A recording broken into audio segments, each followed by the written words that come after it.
talk about another tech tool to use in any classroom with Nikki Vradenburg. Hi, I'm Nikki Vradenburg and I work for Montana PBS. So I want to talk today. So I love Google, I love Microsoft. I feel like I try to speak both fluently because in my role as a technology coach for some of the rural schools in this area, I have schools that are Google schools and I have a district that is a Microsoft 365 district. And so I've had to learn how to use both, which has been great because there are such cool things that Microsoft can do that Google can't. So this is a Word document for Family Creative Learning Workshop sign up that I'm going to be doing in Livingston next month. But the cool thing about Microsoft Word is it's called Immersive Reader, and Microsoft has recently planted their flag and a mission about to help kids, to help sort of equalize digital tools for kids, especially those who have learning difficulties. And so one of the tools they've created to help kids who might have reading or writing deficiencies or setbacks is to come here to View, and then come over here to Immersive Reader right here. So when I click Immersive Reader, it takes my document and it puts it in this sort of window here. So at the top of this, you've seen here that we've got some options. We've got all of the words are made really, really big. My images are gone and we've got kind of a sepia background. I can play this on audio and hit play. I can play with this voice setting so that I can make it a female or a male. I can make it fast or I can make it slow. So this is where if you're creating a Word document for your students to read and get some information from, they can get it from here.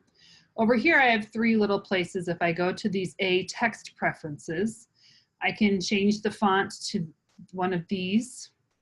Younger kids, this one makes more sense because it doesn't have that typewriter A and the typewriter G. I don't love Comic Sans, but as a K1 teacher, this is what I used a lot because it looked more like the letters, easier for kiddos. I can take away spacing. I can have spacing like this, or I can increase the spacing, make it a little bit easier. I can play with the text size, make it bigger for those with visual impairments. I can play with the background. So we know with some kids with visual impairments, sometimes the changing the background and changing the text to the background can make a huge difference. And there are just a ton of different options. Now, if I come over here to this little this little wand, here I have some more options. I can put syllables between all of my words, which helps kids in that early reader part. I can highlight nouns, verbs, adjectives, and adverbs. So if I just want to highlight nouns, those would show up like that. If I just want to highlight verbs, it would go like that. So then it really helps make certain parts of the text pop for certain kids. The other cool thing, now this got me, I found this came out after I was not in the classroom anymore, but this is the picture dictionary. I have it on right here. So when I click on the word, I have some pictures that appear and I can listen to that word.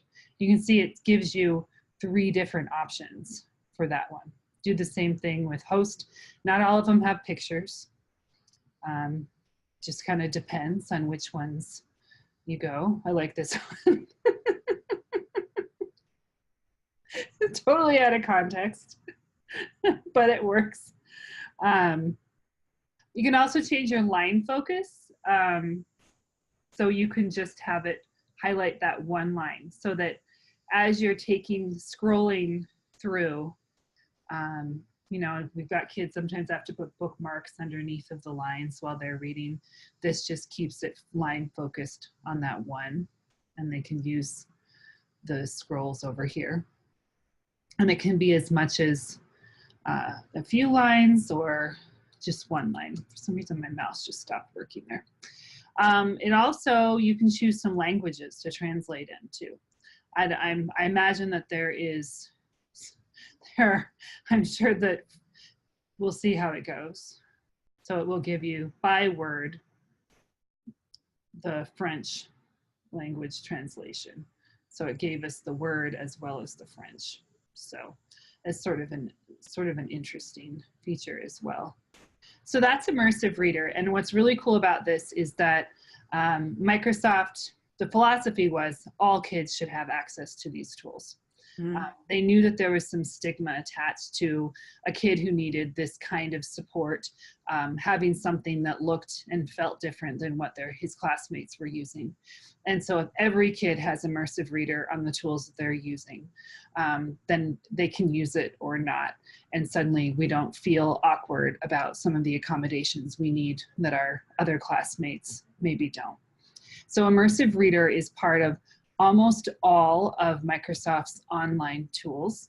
It's in OneNote, it's in Word, and I believe they've added it to Flipgrid, which is one of the online tools that Microsoft recently acquired. Let's take a quick look at Flipgrid. So make sure you show this to your students. There's nothing that you as the educator need to set up when you create your Flipgrid posts. When students click on your link to go to that Flipgrid, you can see right here, there's this little book with the speaker. And when you hover over that, it shows you this is your Immersive Reader. And then clicking that pulls up your Immersive Reader option. So now all those same options that Nikki was talking about are right here for students. So they can change their text preferences, their size, what font they want to read in, as well as the color that they want. And there are tons more colors that they want to set up. They can increase or decrease the spacing to help them read that. They can highlight those grammar options. They can turn on the picture dictionary. They can turn on that line focus as well. So now those same Immersive Reader qualities that you can do in any of your Word docs, as Nikki just explained, they're also right here for your kids. And then they can have those instructions read to them. Naval Reflection 19. And I think they're putting it in Teams. I don't know how they would add it to Excel if they ever do that, but I think the plan is to put it into PowerPoint and Sway as well. I should say the browser that Microsoft uses, Microsoft Edge, also has these tools embedded in that browser. So if you use Edge as a browser, these tools would be for reading digital documents. They look just like these tools right here, and they're in the corner. And you can go into Reader View, and suddenly it takes any PDF, any digital page, and looks like this, which is really nice.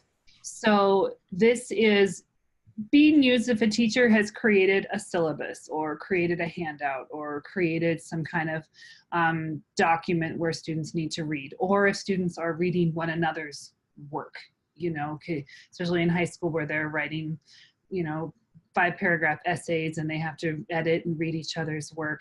This certainly would make that a little bit easier. I think because Word allows you to copy and paste text from so many different formats, that even if you had an online article that you wanted your students to read, you could copy and paste the text from that article into Word, and then this function would be here. I really like what you said about different kids who need accommodations, then everyone just has access to those tools. Because I do think that sometimes students who don't have IEPs or 504s, that they don't have noted accommodations. There are a lot of kids that if they played around with this would very quickly realize, oh, I read better, I understand this better when I fill in the blank. And I had visually impaired students that this would have really been handy, because they could have then manipulated this to whatever they wanted or needed. Well, thank you for coming and sharing these tools with us, and we'll see you next time.